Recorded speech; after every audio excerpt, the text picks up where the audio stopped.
I thought I'd share a couple things on raised beds specifically, and Lisa's going to go over more of the container stuff. Don't plant with wood. Don't use wood. Two reasons. One, it dates your house to the 1980s. It screams 80s. You know, pecky cedar, timbers, railroad ties. It screams 1980s. Style does count with home values. We've trended now. Then we've switched from that to flagstone.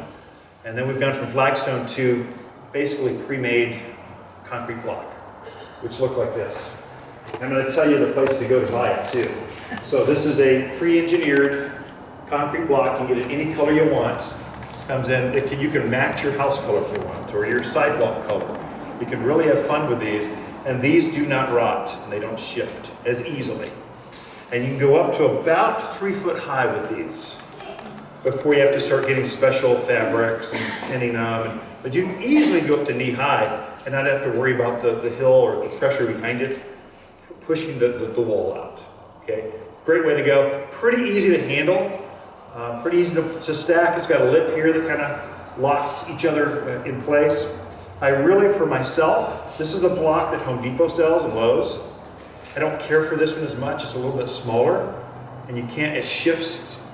It's harder to work with. It's not as long lasting. The place to go to, here's the inside scoop. This is where all the contractors go, and this is where I kind of go. Yavapai block, they're the local manufacturer. These are off the Sundog Ranch Road. And here's the real inside scoop. Ask for their seconds. So if you do a big commercial project, you're gonna lock in a certain color, and then there's always some overrun. So they stack these over here. There's nothing wrong with them, but they're just extra leftover. You might not be able to pick all your colors, but you can get them at like a fraction of the price. So just a local way to go with that. If you do go with wood, and that's pushed a lot. I saw over at Costco, you have a wood system. It's tiered. That can work. What I find is my pecky cedar, I've got steps of pecky cedar that now I'm starting to replace because they're rotting out. They've lasted about 15 years. And so then they're just gone. And they've been rotting. I've been trying to keep them secure for like a while. So maybe you don't even get 10 years out of them. Then they start to rot. If you are going to use wood, use good wood. So cedar generally is good. Redwood is the best. Have you priced out redwood lately? It's crazy. It used to be so inexpensive. Now it's crazy man price for the good stuff, the heartwood. But it's beautiful when you get it done. I mean, it's a piece of art. If you're a woodsman, I mean, that's kind of wood worker kind of really looks good, and it'll last pretty well. You can go ahead and secure that a little bit by painting it inside with some tar kind of stuff. Hey Cheryl, can you turn that phone down? Yeah, thank you. That can help get it through a little bit more for you. I generally don't like to put tar and chemicals in my vegetable gardens because that stuff can leach out into your soils, or we really don't know if it leaches or not. There's two rules of thought. We just don't know, but if in doubt, just keep it out, is my thinking. So I generally don't use that kind of stuff. I have actually used leftover pavers, like these. And if you're only going up a foot or so, works pretty good. They shift, they don't lock in place like the other block does.